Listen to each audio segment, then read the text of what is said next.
We're gonna talk about how to charge what you actually want, get paid that price, and work less while you're at it. But I know how scary it can feel wondering if people will pay the price you want to charge. The reason it was so scary for me was because growing up, I was constantly told I wasn't worth making a lot of money. In fact, when I made my first ever sale, my dad asked me, "How did you scam them into paying you?" That mindset is why initially it felt safer to set my prices super low. Plus, common advice says that's the best way to sell more. But the low price point attracted some of the craziest clients I've ever met. They were rude, demanding, and made me feel awful. You might be scared that raising your prices would make it even worse, because a higher price point might mean your clients feel even more entitled, right? You never say thank you. That's what the money is for. But it actually does the exact opposite. As I raised my prices, my clients became more respectful and appreciative, and happier to pay too. The truth is, as long as your product has the value to back it up, although a lot of that is subjective too, different price points attract completely different types of clients. The cheap clients are buying because of the price. Often that means they also want more for less, but also don't appreciate it. The premium clients are paying for value. Plus, because they understand that, they also feel grateful that they finally found a product that can provide such incredible value. So don't be afraid you won't be able to make sales because of your price. To be respected for what you bring to the table, you've got to first be fair to yourself.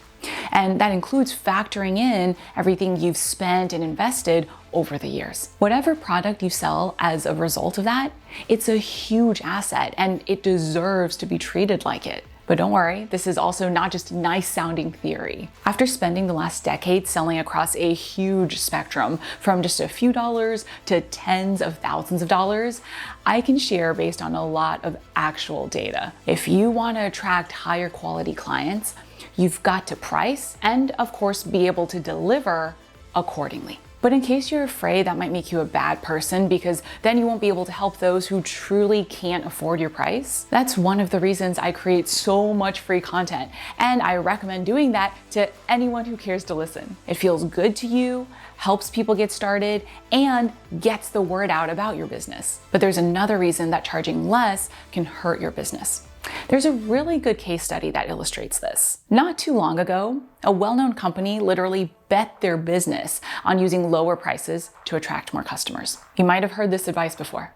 The thinking is that this way you can get more customers and thus more testimonials and referrals and sell more of your other products to those customers. Initially, it seemed like a good idea.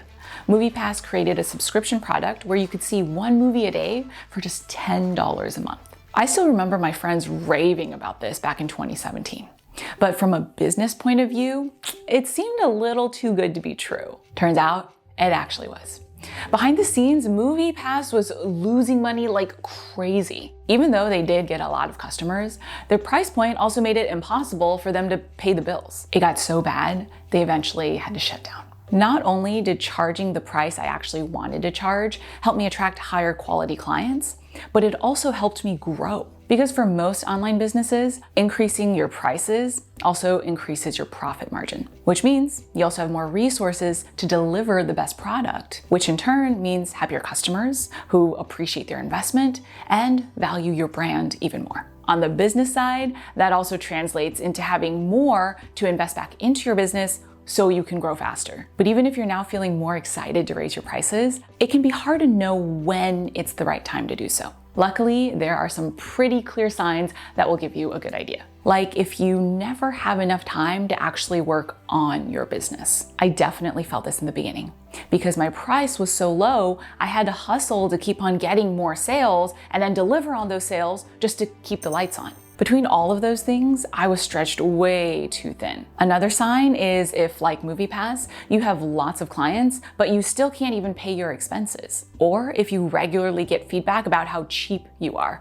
Or even that maybe you're the cheapest option. One of the reasons I never got a MoviePass was because I felt something was off about it. I remember thinking, why is this so much cheaper than every other option? Being the cheapest is probably not what you want to be known for.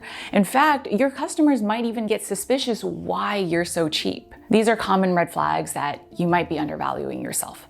But that still leaves the question, how do you pick the right price? Now, there's rarely ever one correct price, but there are some tried and true strategies you can use to pick the price that feels best for you. First, I'm not a fan of pricing based on what anyone else is doing, but it can help to know your industry norms as a benchmark. Even if there's a wide range, it helps to know the field you're playing in.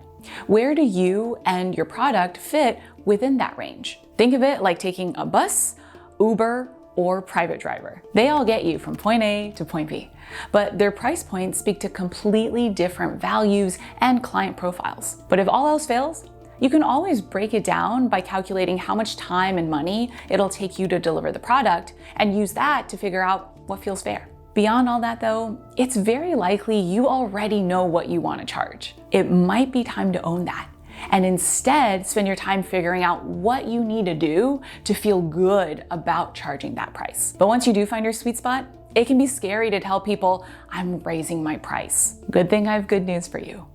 You don't need to announce it. Or even worse, do one of those, the price is increasing, so buy now while you can sales. To me, all that makes it feel like changing your price is a big deal, which it's not. It just means I'm no longer willing to sell at the lower price. Timing-wise, raise your price whenever you feel ready.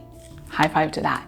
But we do need to talk about how to make that transition. For non-clients, I don't think it needs to be communicated at all. Your price is your price, and you don't owe anyone an explanation. But for clients who are already paying you, that is a different story. The key is to focus on helping them understand the increase in price as a reflection of the value they're getting. A great way to do this is with social proof. For example, in the past, I've shared testimonials, case studies, logos of other companies I've worked with, and my own growing experience and credentials. This way, you're simply communicating how your new price reflects more value, or how it's more accurately reflecting the value they're getting. Because at the end of the day, that's what all this is about. The key is to provide that super important context. The reason is explained via a study Robert Cialdini cites in his very popular book, Influence. Male students were asked to rate the picture of a potential blind date, but some of the students were asked to rate the photos while watching Charlie's Angels. Turns out, the ones who were simultaneously watching Cameron Diaz rated their blind dates less attractive. That's how important having the right comparison is. In your case, the comparison is the value that you're providing. Ultimately, that's why I don't spend a lot of time thinking about the most scientific number. I simply go with what feels fair. What I'm looking for is that win-win balance for me and my clients that my intuition is leading me to. But if you're still worried that you're gonna come across as just another salesy, money-focused person, the good news is there is a way to sell your services without feeling about it. You'll see how in this next video, where we go over the best way to get clients without coming across as salesy, desperate, or pushy.